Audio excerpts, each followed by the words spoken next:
mapagpalang araw pong muli sa inyo mga kapwa ko. Ngayon pong araw na ito, kami po ngayon ay babalik po sa Barangay Sabang upang bisitahin po yung aming pong pinagagawang bahay na titirhan po ni Lula.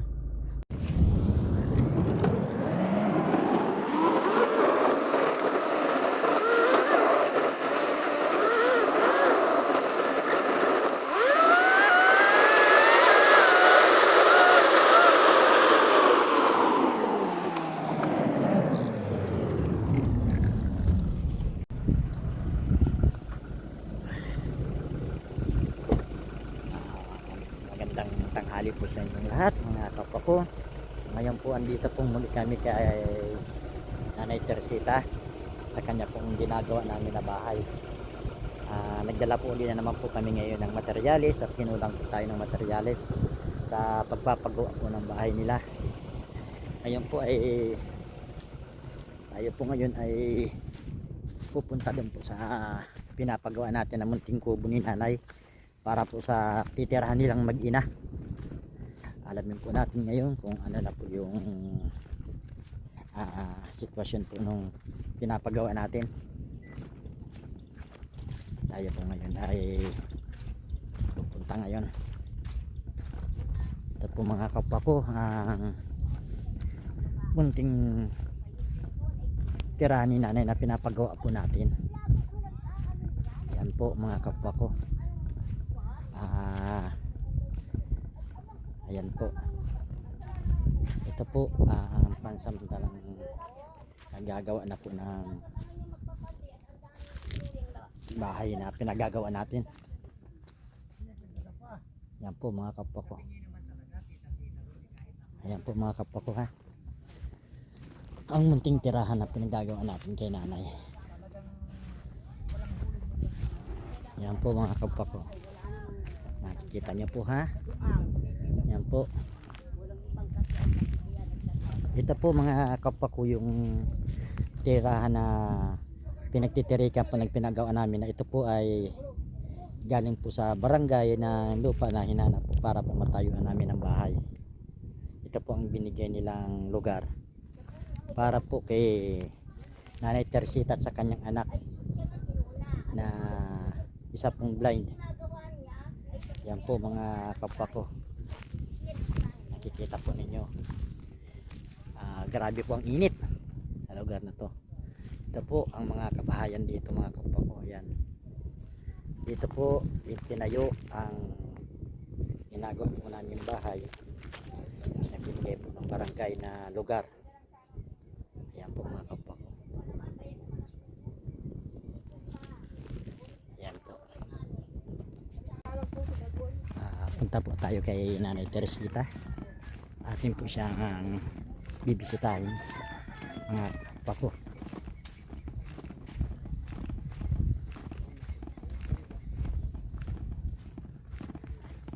Andito po yung mag-ina, tulog po.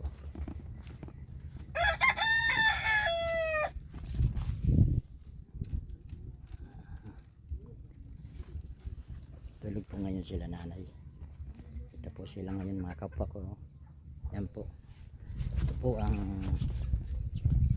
tirahan nila. Yan po kapwa ko.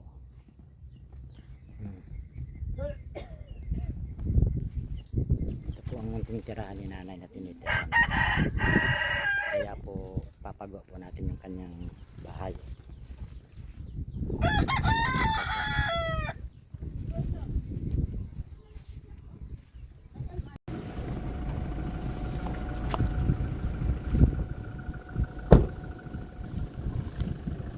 Dito na po tayo ngayon mga kapwa ko, ngayon sa pinagawang bahay po natin kay para po sa mag-ina na pareho pong PWD. Ito na po mga kapwa ko yung bahay na pinagawa natin.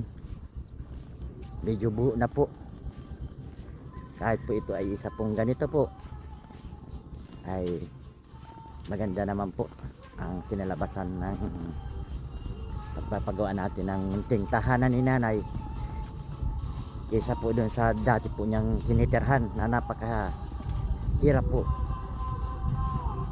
Ito po mga kapwa ko.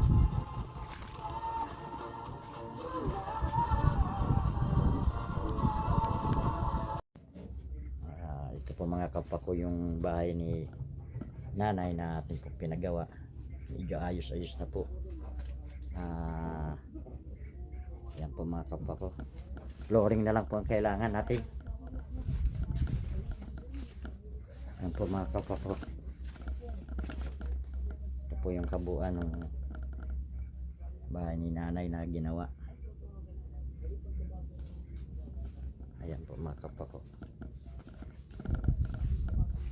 Yung ano lang po tayo ng flooring dito, saka po katari. Lalagyan po ng mga damit nila. Yan po mga kapwa ko ang bahay. Simple lang po pero maganda na po ito para po sa dalawa pong mag-ina. Yan po mga kapwa ko. Ito po yung mga pinagplanuhan po natin. Simpleng bahay lang po pero malaking bagay po ito para po sa titiran po ng mag-ina po na parang PWD. Yan po mga kapwa ko, tingnan natin sa labas.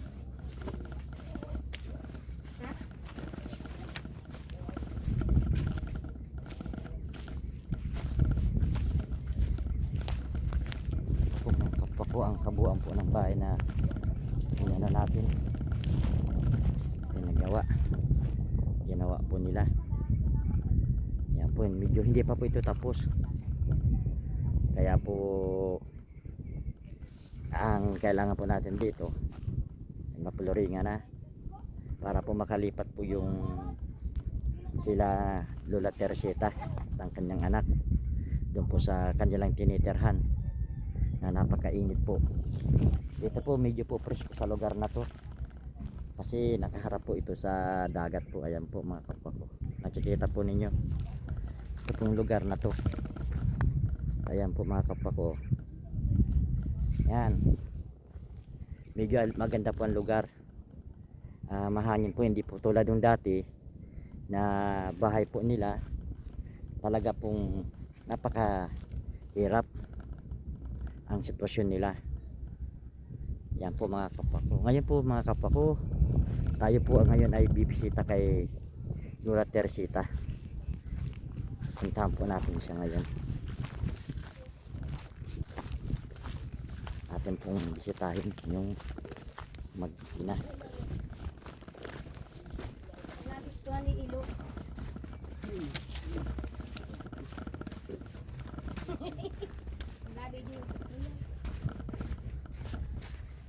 Punta po tayo ngayon sa bahay nila. Kumustahin po natin sila Lola Teresita. Ito po mga kapwa ko ang tirahan nila. Nakikita nyo po mga kapwa ko, dito po nakatira ang mag-ina po na parehong PWD sa bahay na to. Yan po mga kapwa ko, nakikita ninyo ha. Yung po ay ililipat natin po sila doon po sa pinagawang bahay po natin na munting tirahan na kahilingan ni Lola. Yan po mga kapwa ko. Ito po ang bahay nila. Doon po natin sila ililipat. Baka po sa isang araw po ay mailipat na po natin sila. Tao po. Oy, Lola Teresita, magandang tanghali po. Kumusta po? Ito po sila. Ito po yun.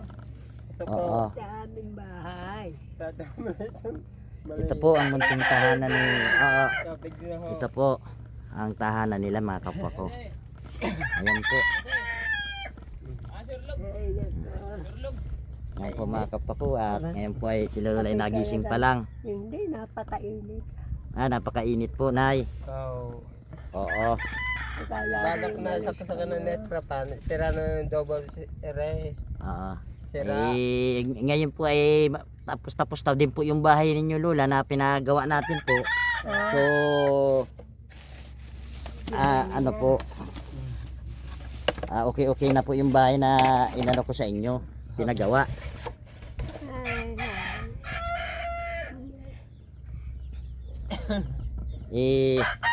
Mga ilang araw Lola, kayo po ililipat ko na doon sa lugar po na pinagawa ko sa inyo. Ha? Yung pong bahay po na munting hiling po ninyo Lola ay okay na po. May bubong na. Puploringan na lang po natin para po kayo makapaglipat na po doon sa bahay na yon. Ano po, Lola Teresita? Yung pong munting hiling po ninyo na bahay ay malapit na po namin ipagkaloob sa inyo para po maging maganda naman po yung Nako, at salamat. magiging tulugan po ninyo, hindi po tulad po nito. Talaga pong napakahirap po ng sitwasyon ninyo rito. Hindi ako nakihiling ng gayon. Tama Ayan, na oh. ganyan. Makabahay ng kapiraso. Oho. Maganda ho yung bahay na ano natin, malawak ho. Makakapag ano kayo, makakapag gapang-gapang. Skolat yung ilaw. Alin po? Sabi ni Nay, Scholar daw. Alin ho? hindi na abot yan ng saksakan doon eh. Hindi na abot. Heritage daw. Yung ano ho? Saksakan, maliit yan eh. Magkano ba ang scholar? Nasaksaka ng ano? Hindi yung scholar na. Mait na araw. Ako nila. Solar. Sure. Ilaw na solar. Ay, oho, bibigyan ko ho kayo. Huwag ho kayo mag-alala at lalagyan ho natin ng ilaw ang bahay ninyo na solar. Para po kahit gabi ay maliwanag. Pero hindi sa amin, nakanilang Oo. bahay. Yung kurente, kanila yan. Oo. Kanila yan. Ako hindi ako mahangad ng ano, basta ako mayari. Tapos tama na yun. Ay mayayari na po Lola kasi may bubong na po at may mga dingding na po. Mas malaki po dito sa hinigaan po ninyo. Doon po maayos po ninyo yung mga gamit ninyo, may lalagay ng maayos. Tapos po makakagapang-gapang ka na po. Hindi po tulad dito na puro lupa po. Doon po maganda po, lalagyan po natin ng flooring, tapos po lalagyan natin ng floor mat. Yung praso. Oo, para po maghiga man po kayo Oo. ay maganda, malinis ano po, hindi po tulad dito. Ay ako'y tama na yun sa gayon na bahay. Yun po ay ang munting regalo po namin sa iyo Lola sa iyong kaarawan. Advance happy birthday po Lola. Ako sa init na Ano po ba kahilingan ninyo Lola sa iyong kaarawan? Ano pong kahilingan ninyo? Kung lagay yung tubig, yung kan. Nang ano po? bubog. Oo, lalagyan ng tubig. Oo, water jug. Para may tubig na makaminom kayo ng maayos, na malinis na tubig. Lola, Teresita, ano pong hiling ninyo sa inyong kaarawan? Nay. Ano pong hiling po ninyo? Munting hiling po ninyo? Na Sa inyo pong birthday, ano pong hiling ninyo? ay akong walang hinihingi na basta Kahit anong kalooban mo nga kung anong gusto mo kaloob, yun salamat. Hindi ako wala akong hinihingi ano. Opo. Kung ano po yung maiabot namin sa inyo, ay yun po ay amin bibigay sa inyo pa birthday po namin. Ano po? Yan pong pinagawa namin pong bahay sa inyo ay isa rin pong regalo namin para po sa inyong mag-ina. Oo. Ay yung ating pamangkin ang siyang mag-aayos din eh. Ampo. Oo. At bibili rin po kami ng mga higaan ninyo tulad po ng kutsyon para naman po nakakahiga kayo ng maayos na hindi masakit sa likod. Ng mga kailangan po ninyo sa bahay. Ako'y banat na banat Opo. na eh. Oo. Ako'y naiinit na. Naiinip na po. Malapit na Nay. Huwag ka pong mainip Lola Teresita at makakapunta ka na po dun sa munting tahanan na pinagawa po natin para po sa inyong kahilingan. Yun po ang munting regalo namin sa inyong mag-ina po. Oo. Hindi mo naisipin na tulong. Oo. Ay, importante wag lang natulo. Ay hindi ho tutulo, napakaganda ho. Saka ho maaliwalas, saka may mataas po ang ceiling natin doon. Oh. Oo. Makakalakad-lakad kayo ng maayos. Si Kuya. Ang ibig ko lang ako magre-request din sa aking mga presidente ng ano, ako re-request ng kuryente sa poste. Mm. Yung makakuha ako ng TV, may masasaksakan. May TV na. Radyo daw, TV pa. Wala akong may naman na mata. Ay, hindi, iba ang may TV. Oo. Siyempre naman, malig. Tapos nito, radyo, kaysa yung TV na po. Mm-mm. Maganda-ganda naman ang susulo kayo, masaya-saya. Totoo po yun. Totoo po yun ay. Dito po, abot po ba dito ang signal ng sa TV nila? Oo. Kahit po walang ano siya, kasi po, dapat mayroon tayong ano niyan, signal. Nung kuhaan, sabi yun. Oo. So din na para sa ng kuhaan. Wala yata dyan yung aking pamangkin eh. Oo. Baka naghahanap po. Kumain na ho po ba kayo? Mm-mm. Nagkain na po kayo ngayon? Oo. Tanghalian? O, saan po, nagluto po kayo dito ngayon? Ha? Luto na. Nagkaluto po na po ba kayo? Na lang ako, Ha? nagpatong ako ng itlog. Naglalagay kayo ng itlog. Saan po kayo nagsaing dito? Yan, Plan. Ano pong ano ninyo? Ano pong pinanggatong ninyo? uling. Uling ho. Oo. Kayo ho na ang nagpapaamak, nagpapadikit ng apoy? Nako, minsan na natawag na bata. Para lang magluto. Oo. Oo. Natawag na bata. Salamat sa iyo. Ay opo, Nay. Wala akong problema sa akin, Lula. Ang sa akin po, ay kayo po ay mabigyan ng munting tulong. Ay naku talaga naman. Opo. Kahit na mahalaga lang sa akin yung matupad lang yung aking ng bahay na hindi kawaawa naman kami ng ina. Mm-hmm. Tapat na sa akin. Kaya maraming nagtatanong, ano ba yun? Ay, kako nang nag-request sa akin ng bahay. Walang magpabahay sa akin pamangkin, edi kahit na yung kapatid ko wala, ay di banta. Oho. Kaya papasalamat. Ay po, magpasalamat po tayo sa Puong May Kapal at tayo po ay naging kasangkapan po ng ating Puong May Kapal at upa pong mabigyan po kayo ng munting kahilingan. Oo. Baka naman kung ako'y mamatay, di mo na maanohan eh. Maanuhan po, mabisita. Huwag niyo pong isipin na kayo po ay mawawala na sa mundo. Malakas pa po kayo. Hindi ako inaano ko. Kung dumating man po yung point na kayo'y mawawala. Salamat na hanggang kaloob ng malakas. Matagal pa ayaw kong iwanan ng anak kong buhay pa. Ako gusto ko. Siya muna ang mauna kaysa sa ako. Bulaga ako. Oo. Yang mauna. Awan Diyos iyo. Kapan naman ay. At kawaawa naman kung sinong mapapagawa. Oo. Yun. Pero Hindi ba nalang ako hihingi? na-spray. Na-spray na nalasang pinya. Ay iring at may sasahurin akong konti ay pinagbababag-babagan eh. Baka wala daw akong ay kapag talagang hindi ako magbibigay ngayon gamit namin sa kailangan. Tama po yun. Yung pong binigay ko sa inyo, Nay, yan po ay para po talaga sa inyo. Ay talaga naman. Po. Kaya po, Sabi ko sana po ako bigyan pa ng matagal-tagal pang panahon. haba pa po ang buhay ninyo, Lola Teresita, kasi po napakabait po ninyo. Oo. Nasipon niya.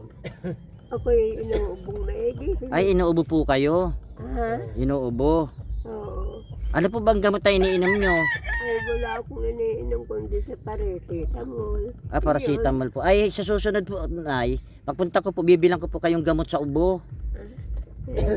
May iniinom po ba kayong mga vitamins dito? Wala. Ay, bibigyan ko po kayo, bibilang ko po kayo ng vitamins. Ano po? Para po meron kayong iniinom pangkontra po sa sakit kahit salamat. papaano po. Oo. Mm. Tsaka ang inihiling ko lang sa iyo, baka ako hindi makahingi sa mga yung panghaptas, yung kape, yung ano. Panghaplas po ang kailangan ninyo. Oo. Ay sige po, Nay. Lahat po ng gusto ninyong hinihiling ay ipagkakalob ko po sa inyo. Panghaplas po at saka po gamot po sa ubo. Oo. Bibigay ko po sa inyo. Pagbalik ko po sa isang araw, at kami po ay magdadala po sa inyo ng mga gamit na po para po sa loob ng bahay ninyo. Ilaw. Saka ilaw po, solar, tayo po ay bibili. Oo. Yan po ang aanuhin natin.